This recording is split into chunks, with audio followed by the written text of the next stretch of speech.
Do you feel called to heal? Do you feel a nudging to just stop and take care of yourself? This video is going to help you to see why putting yourself first is the most important thing anyone can do and why, in fact, it's not selfish.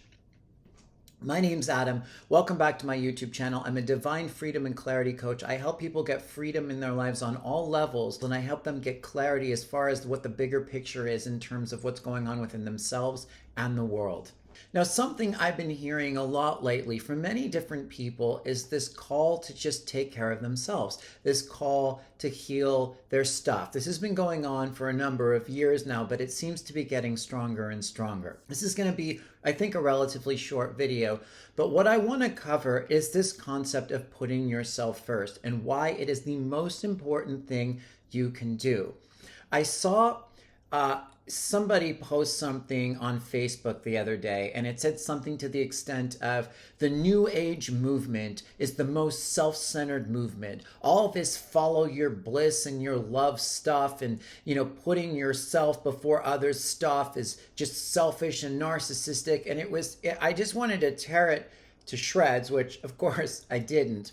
I've also seen these weird sort of postings, almost like little billboard things, sort of flyers, these stick-on flyers that people have put up on different, boxes or trees around the neighborhood that are calling for a revolution. And it's talking about the me movement, the first what about me movement. It's so self-centered and selfish. What about everybody else? And this is something I want to address here. First off, as far as to that thing about the New Age movement, what even is the New Age movement? Nobody even knows. The New Age movement can cover so many different people or topics, or it can't. There's no definitive, this is the New Age movement, and these are the people that go into the New Age movement. Nobody knows. The main point I want to make, though, is everybody responds to a particular concept, philosophy, ideology, idea differently. There's always a shadow aspect of every topic and concept, and there's a higher, more aligned, more spiritual, more beneficial aspect. So the shadow of self-love would be narcissism. If you think about how consciousness works, in a lower frequency, something consists of a particular thing, certain ideas, certain concepts, certain awarenesses. As you transform and raise the awareness, it turns into something else. It's not either or. Things go step by step up a ladder. So someone who's really narcissistic, and some people are so narcissistic that they're like cold. There's no love in them. They're completely shut off. I'm not really talking about that kind of narcissism, but a lot of people can be a little bit narcissistic. We're all a little bit narcissistic, right?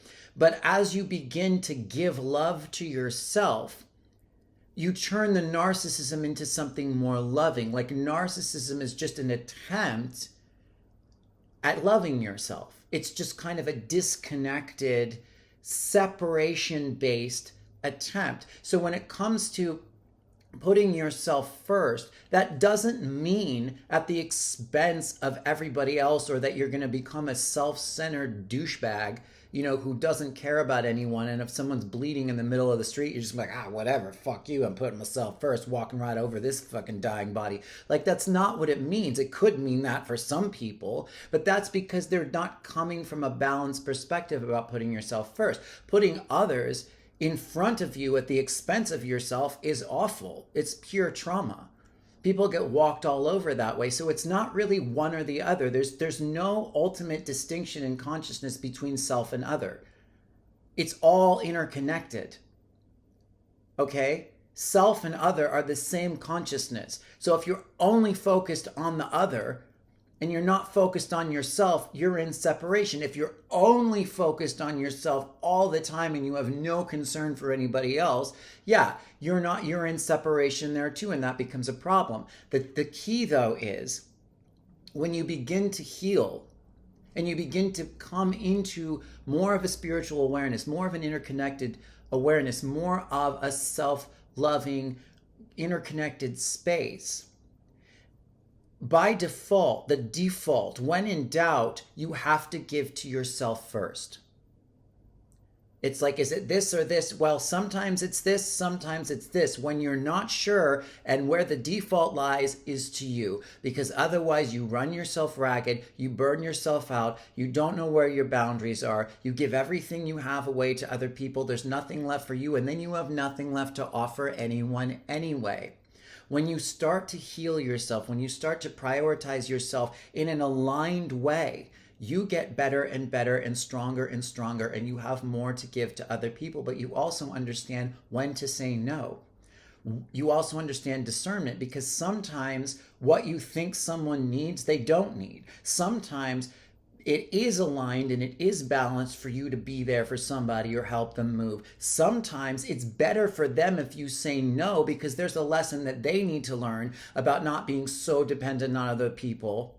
And they need to learn how to love themselves, and you need to set a boundary. Each soul needs something different in each moment. If you're not fully connected to yourself and you don't fully understand you and what's going on within you, you have no hope of understanding other people.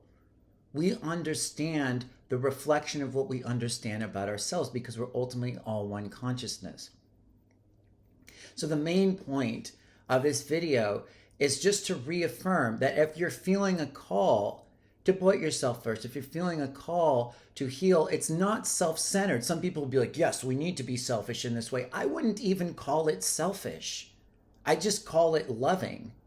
It's just self-love. And some people can do that from a more self-centered perspective. But if they really do it from the point of view of healing themselves with a positive enough intention, at some point that will transform into more of a service to others sort of vibration, where they start to care about other people and they're there for other people. Some people are so wounded that they actually just need to kind of curl up and focus on themselves for a while.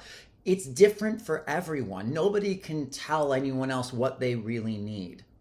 So my whole thing is like getting rid of the guilt, the shame, the trauma, the judgment, the criticism around, kind of separating sometimes and going inward and taking care of you. It all starts with the internal healing process. We've all been so externally focused on goals, accomplishments, saving everybody else, that it starts by figuring our own puzzle out. And then we know what to give and when, and we know how to do it in a healthy, balanced way. Of course, service to others is important. Of course it is. It's not one or the other, though. So let me know what you think of this. Let me know if you struggle when you go to put yourself first, you feel guilty. A lot of that does come from a system that's designed to take your energy and feed off of it.